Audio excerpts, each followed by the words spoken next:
प्रिय मित्रों, हमारे हिंदू धर्म के प्रत्येक घर में भगवान का मंदिर या पूजा स्थल बनाया जाता है, जहां हम नित्य पूजा अर्चना करते हैं और भगवान से हमारे घर में सुख और शांति रखने की प्रार्थना करते हैं। घर में बनाया गया पूजा स्थल ईश्वर से संपर्क करने का माध्यम होता है।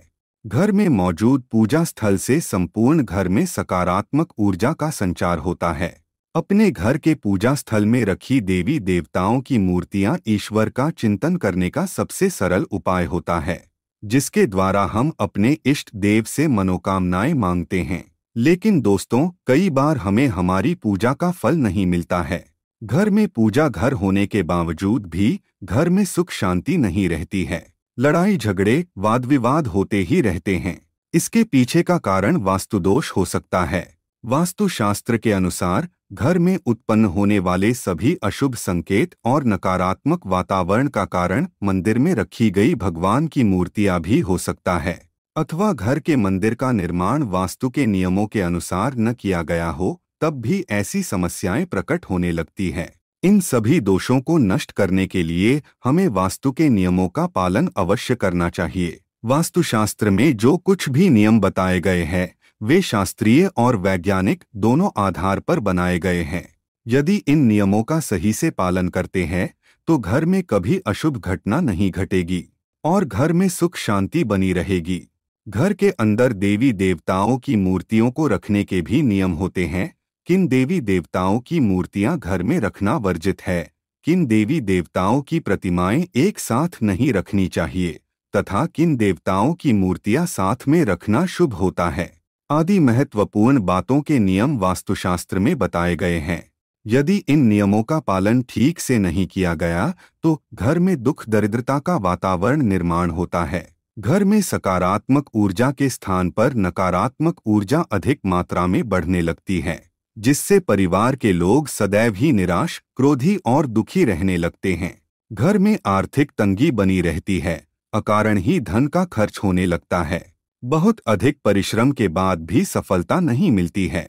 इस प्रकार की कई परेशानियां वास्तुदोष के कारण निर्माण होने लगती है। आइए जान लेते हैं वास्तुशास्त्र के अनुसार हमें पूजा घर में किन देवी देवताओं की मूर्तियां रखनी चाहिए तथा किन देवी देवताओं की मूर्तियां नहीं रखनी चाहिए। साथ ही सुख समृद्धि की प्राप्ति के लिए कौन सी मूर्तियां एक दूसरे के पास रखनी चाहिए। वास्तुशास्त्र के अनुसार अगर आप कुछ विशेष देवी देवताओं की मूर्तियां एक दूसरे के पास अपने घर के मंदिर में रखते हैं तो इसके कई शुभ परिणाम आपको प्राप्त हो सकते हैं। लेकिन अगर आप कुछ देवताओं की मूर्तियां एक साथ रखते हैं तो इसे अशुभ माना गया है। हमारे शास्त्रों में कुछ देवताओं की प्रतिमाओं को एक दूसरे के निकट रखने की मनाही की गई है। आइए सबसे पहले जानते हैं मंदिर में कौन से देवताओं की मूर्तियां होना आवश्यक होता है। सबसे पहली है गणेश जी की प्रतिमा।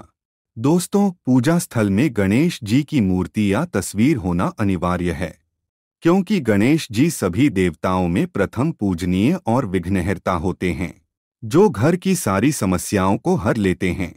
लेकिन गणेश जी की तस्वीर पूजा स्थल में एक से अधिक नहीं होनी चाहिए। विशेष तौर पर गणेश जी की मात्र एक ही तस्वीर होनी चाहिए।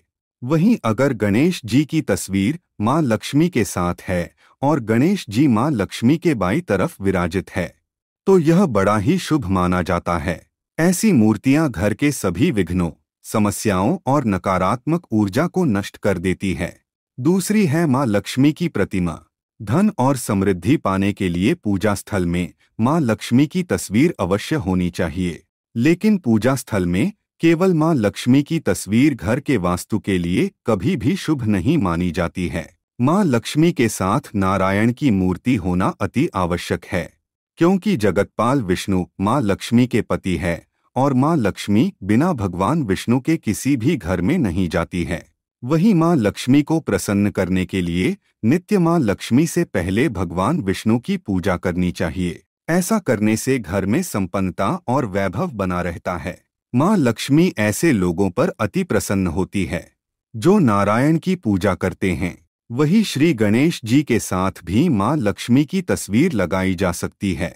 लेकिन पूजा स्थल में मां लक्ष्मी को प्रसन्न करने के लिए विष्णु भगवान की तस्वीर होना अति आवश्यक है। ध्यान रहे, मां लक्ष्मी और भगवान विष्णु की पूजा में टूटे हुए चावल अर्थात अक्षत का प्रयोग भूल से भी ना करे। ऐसा करने से पूजा विफल हो जाती है और शुभ फल नहीं मिलते हैं। धन प्राप्ति के लिए आपको लक्ष्मी और गणेश जी की संयुक्त रूप से पूजा करनी चाहिए। माता लक्ष्मी समृद्धि प्रदान करती है तो भगवान श्री गणेश रिद्धि सिद्धि का भंडार है और बुद्धि का विकास करते हैं। इसी वजह से इनकी पूजा बहुत जरूरी मानी गई है। तीसरी है हनुमान जी की प्रतिमा। कई लोगों को हनुमान जी की तस्वीर घर के पूजा स्थल में रखने पर असमंजस होता है कि पूजा स्थल में हनुमान जी की तस्वीर रखे या ना रखे।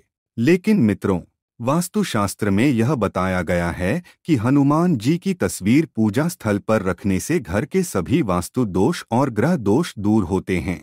वही घर पर आने वाला संकट भी मात्र हनुमान जी की तस्वीर होने से टल जाता है।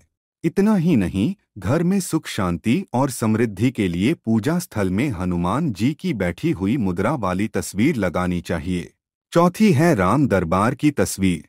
घर के सभी सदस्यों के बीच प्रेम, विश्वास, एकता और स्नेह बना रहे और पारिवारिक क्लेश नष्ट हो जाएं। इसके लिए राम दरबार वाली तस्वीर लगानी चाहिए, जिसमें हनुमान जी श्री राम जी के चरणों में बैठे होते हैं। आइए अब जानते हैं पूजा घर में कौन से देवी देवताओं की मूर्तियां एक साथ रखनी चाहिए।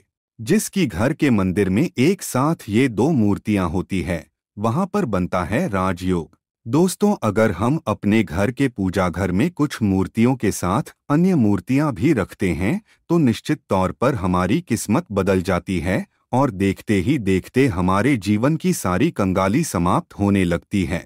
सबसे पहले अगर हम किसी मूर्ति की बात करें तो अगर आप श्री कृष्ण के भक्त हैं और घर में श्री कृष्ण की मूर्ति रखते हैं तो आपको भगवान श्री कृष्ण के साथ राधा रानी जी की मूर्ति भी आपको जरूर रखनी चाहिए। या श्री कृष्ण की अगर आपके घर में तस्वीर है तो उसके साथ राधा जी की भी तस्वीर संयुक्त जोड़े के रूप में आपको लेकर आनी चाहिए। यह प्रेम और एकता की एक ऐसी अनूठी मिसाल है कि जिस घर में इन दोनों की तस्वीरें होती है, समझ लीजिए उस घर के अंदर किसी भी प्रकार का गृह क्लेश नहीं होता है। पति पत्नी और परिवारजनों के बीच परस्पर प्रेम रहता है और घर में धन धान्य में अपने आप ही वृद्धि होती है। पूजा घर में कभी भी भगवान विष्णु, शिवजी और ब्रह्मदेव की मूर्ति अथवा प्रतिमा एक साथ नहीं रखनी चाहिए। अर्थात इन तीन देवताओं की पूजा एक साथ कभी नहीं करनी चाहिए, क्योंकि तीनों देवताओं की पूजा पद्धति अलग अलग है। भगवान विष्णु की पूजा तुलसी पत्र के बिना अधूरी होती है तो शिव जी पर तुलसी पत्र चढ़ाया नहीं जाता है और घर में ब्रह्मदेव की पूजा करना वर्जित माना गया है। इसीलिए यदि आपके घर में इन देवताओं की प्रतिमाएं एक साथ रखी हुई है तो उन्हें तुरंत अलग रखें। आप चाहे तो ब्रह्मा, विष्णु और महेश की तस्वीर घर में दीवार पर लगा सकते हैं, किंतु इन्हें पूजा घर में एक साथ भूल से भी ना रखें। इस बात का ध्यान रखें कि घर में अंगूठे से बड़े आकार का शिवलिंग आपको भूलकर भी नहीं रखना चाहिए। हमेशा एक छोटा सा शिवलिंग रखें और इससे ज्यादा शिवलिंग आपको नहीं रखने चाहिए। अगर आप शिवलिंग रखते हैं तो शिवलिंग के ऊपर आपको तुलसी भूलकर भी अर्पित नहीं करनी है। अगर आपने शिवलिंग रख भी दिया है और तुलसी अर्पण कर दी है तो शिव जी क्रोधित हो जाते हैं। दोस्तों, अगर आप अपने घर में हनुमान जी की तस्वीर लगाना चाहते हैं तो इस तस्वीर को भूल से भी बेडरूम के अंदर ना लगाएं अथवा पति पत्नी के कमरे में नहीं लगाना चाहिए। हनुमान जी ब्रह्मचारी है और पति पत्नी रात्रि में रति क्रिया करते हैं।